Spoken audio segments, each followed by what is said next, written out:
Bonjour, alors aujourd'hui nous sommes dans la petite lampisterie du musée et nous allons présenter un outil un peu spécial. Le voici, donc je vous présente voilà un peu plus près. Vous pouvez voir que ça peut ressembler à un ciseau, sauf qu'on ne l'appelle pas ça un ciseau.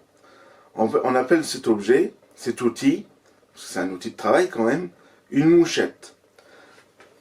C'est donc pour les lampistes, lorsqu'ils font l'entretien des lampes à pétrole avec les mèches, lorsque la mèche a été mal réglée, il y a donc une brûlure, ou mal taillée, une brûlure anormale de l'extrémité.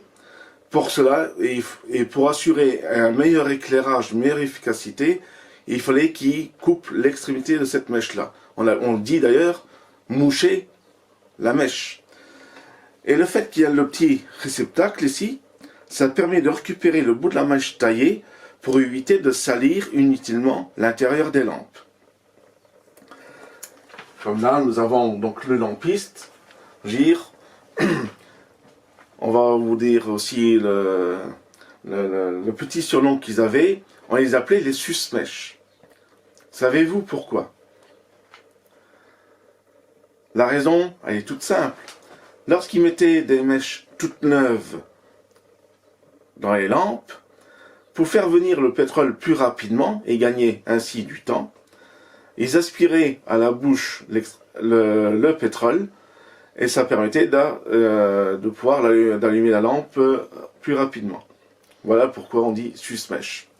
Et une autre expression, on dit toujours aussi, c'est la faute du lampiste.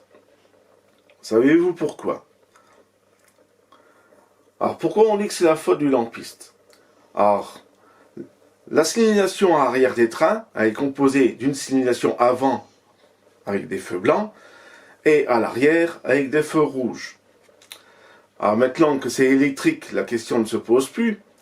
Mais quand il y avait les lampes à pétrole, comme ici, un exemplaire, lorsqu'il y avait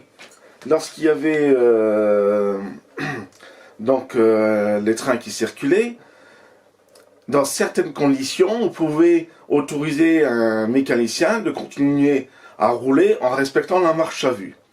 Et dans la définition de la marche à vue, elle était un peu différente de celle qu'on connaît actuellement. Il n'y avait pas la notion de vitesse limite à 30 km/h. C'était vraiment la signification pure de marcher à vue. Le mécanicien, dans le but de perdre le moins de temps possible, souvent il était plus optimiste qu'il ne le pensait et il roulait plus vite qu'il aurait fallu.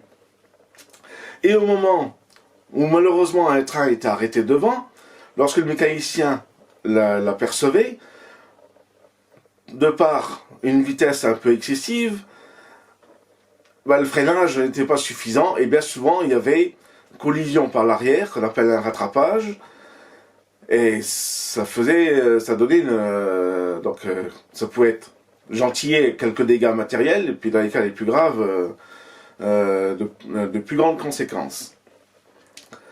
Et bien entendu, premier responsable à être trouvé, le mécanicien. Et le mécanicien, dans sa défense, il disait, oui, mais vous vous rendez compte, les lampes, elles étaient tellement réglées que je les ai aperçues tardivement, et j'ai pas eu le temps de m'arrêter suffisamment tôt. Parce que effectivement, si le réglage des mèches à l'intérieur des lampes elle est mal effectué, ça noircit les verres, et du coup, à force d'avoir un verre noir, vous pouvez mettre n'importe quel type de lumière à l'intérieur, ça restera noir. Et comme lors du choc à l'arrière, la première à trinquer dans ce choc-là, c'est la lanterne. Disparition des preuves. Et résultat des courses, oui, c'est encore la faute du lampiste qui a mal fait son travail. Je vous remercie pour votre attention. Dès que l'occasion se prêtera, n'hésitez pas à venir nous voir. Nous serons heureux de vous accueillir.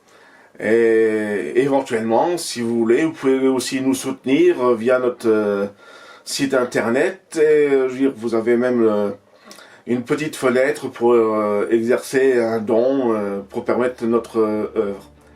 Merci, à la prochaine.